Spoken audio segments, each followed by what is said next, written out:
Miles Bridges is back, and that is huge for the Charlotte Hornets. Remember, this was a team that was looking like one of the most up-and-coming young teams in the NBA last season before Miles Bridges went off and goofed off in the offseason. But now, with Bridges back, with a healthy LaMelo Ball next year, look out for the Charlotte Hornets. Now, I know this is my second Hornets video in as many days, but as a Hornets fan, when the man came back, I had to drop a video. Now, we also got some things to talk about with the Kelly Oubre situation, Mark Williams, a young rising star. Hopefully, Bryce McGowan's, Kai Jones, JT Thor, James Bouknight, all those guys can figure it out at least a little bit, or at least half of them, so they can do rotation pieces. And then PJ Washington, of course, got to make a decision on him. But yeah, we're going to be talking about the Miles Bridges situation, so make sure to hit the like button, leave me a comment, and let's go ahead and get started. Now, he will be serving a 10-game suspension, but remember, this was a guy that was the leading scorer and leading rebounder on a team that made the play-in last year. He averaged 20 and 7 on 50% shooting from the field. People don't understand how hard that is to replace. And, I mean, it showed this year for the Charlotte Hornets, but Airbnb is back. One of the best young duos in all of basketball is going to return to Buzz City next year. It's going to be a beautiful thing to see. The Hornets will be back in contention. Hopefully we can get past the play-in because now we have a legitimate center. We're going to be getting a top 5 pick in this year's draft to go along with this team. Also got Terry Rozier, Gordon Hayward maybe needs to be traded, but we got some good vets as well. So this is a very, very good situation for the Hornets. Unlike the season this year, 26 and 56, just a complete train wreck. 30th in offensive rating. We got to decide what we're going to do about re-signing PJ and Kelly. We got to bring back at least one of them. Getting Miles back, maybe we can let PJ walk because Miles can play the 4. We'll see what happens, though. We do have to re-sign Miles, but he is a restricted free agent. Same thing with PJ. Now, taking a look at the improvement of LaMelo Ball, of course, he did not have a fully healthy season, but he averaged 24 a game, 8.5 assists, 6.5 rebounds. He had a really, really good third year in the NBA. Somewhat underrated, but I feel like it's just because he was a tad bit inefficient and he missed a lot of games. 41% from the field, 37% from 3, 1.3 steals. I feel like it's a little hard to stay consistent, to stay efficient when you had 3 ankle injuries and the last one put you out for the entire season. The first one made you miss most of the preseason and the beginning of the regular season. Now, the future at center, we've referenced it before, but it's going to be Mark Williams. 8.6 points per game, 7 rebounds, and 1 block a night, and he continued to get more and more minutes as the year went on, with a huge part of the Hornets having the number 1 defensive rating since the trade deadline. 18 minutes a game, shot at 64% from the field and 70% from the free throw line. Very good numbers. And then you look at the advanced stats, the per 36 numbers, and he's averaging 16.7 points, 13 rebounds, and 1.4 steals per game, as well as 2.2 blocks a night. Very, very good numbers from Mark Williams in his first season. And as I mentioned, the Hornets had the number 1 defensive rating since they traded Mason Plumlee and let Mark Williams be the starting center for the rest of the year. Now, if the Hornets do, in an unlikely world, land the first overall pick in franchise history, they can get Victor Wembanyama. They can play him at the 4. They can slide Miles to the 3, plug Terry Rozier or Kelly Oubre in at the 2 with Melo at the 1, and that is a dangerous lineup. Now, speaking of some of the free agency decisions, we're going to go in depth on them a little bit here. PJ averaged close to 16 a game with 5.5 rebounds, 2.5 assists. Not a very good year. A decent year from PJ. 44% from the field, 35% from 3, 1.1 blocks. Like I said, it was a train wreck in Charlotte, so hard for anything worthwhile to grow and develop there. But I would like to bring back PJ at the right price.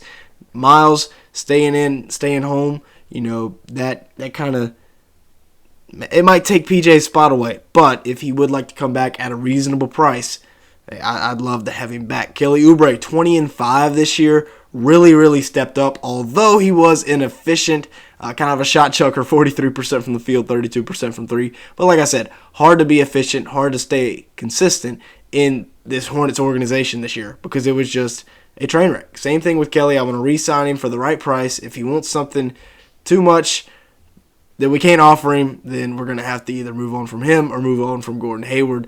But the vets on this team, Terry, Gordon, is it time to move on? From Gordon, I believe so. 14.3 points, 4.7 rebounds, 3.9 assists. This is the third straight year that he has regressed from the previous season. He continues to get older, and he's owed a lot of money. 47% from the field, 31% from three. He played 47 games this year.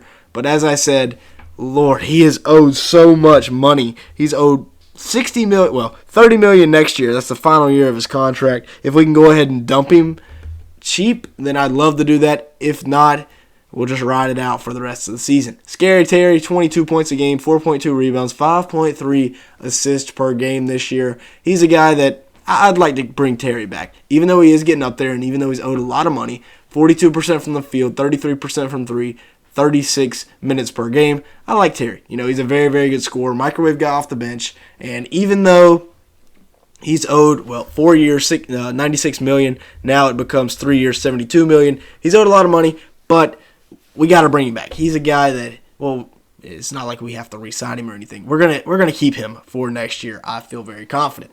Now, the draft. Let's talk about this because we've got Miles Bridges back. We got Mark Williams. We got LaMelo. We got all these young guys.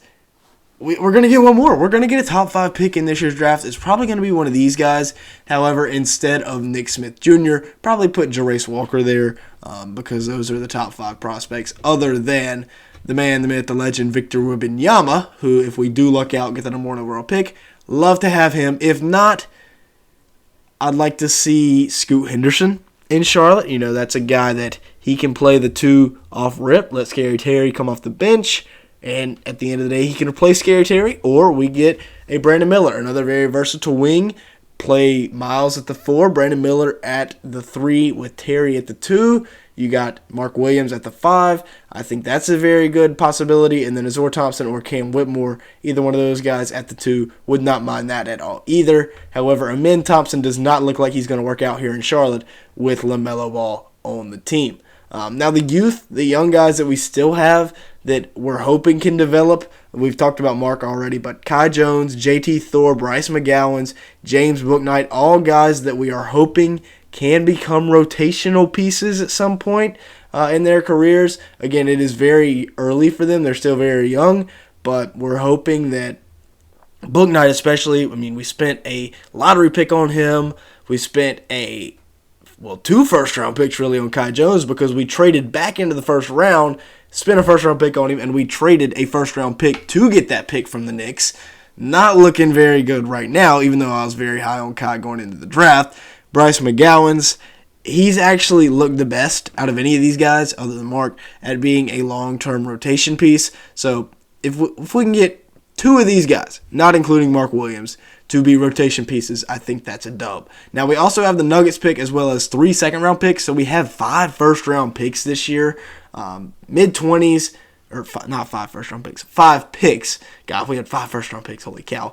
But we have no first-round pick next year, so maybe we package some of those seconds for a first next year, or I don't know how we do it, but we got to get more picks, or maybe we package up and trade up. We'll see what MJ and Mitch decide to do. LaMelo Ball, Miles Bridges, though, the duo is back together. That's the main point of the video. Hopefully you get that by now. But, man, I can't wait to see them back together in Buzz City. We'll see what they do with the vets and also what they do with the free agents. Of course, would have loved to see Jalen McDaniel still here, but unfortunately he is not.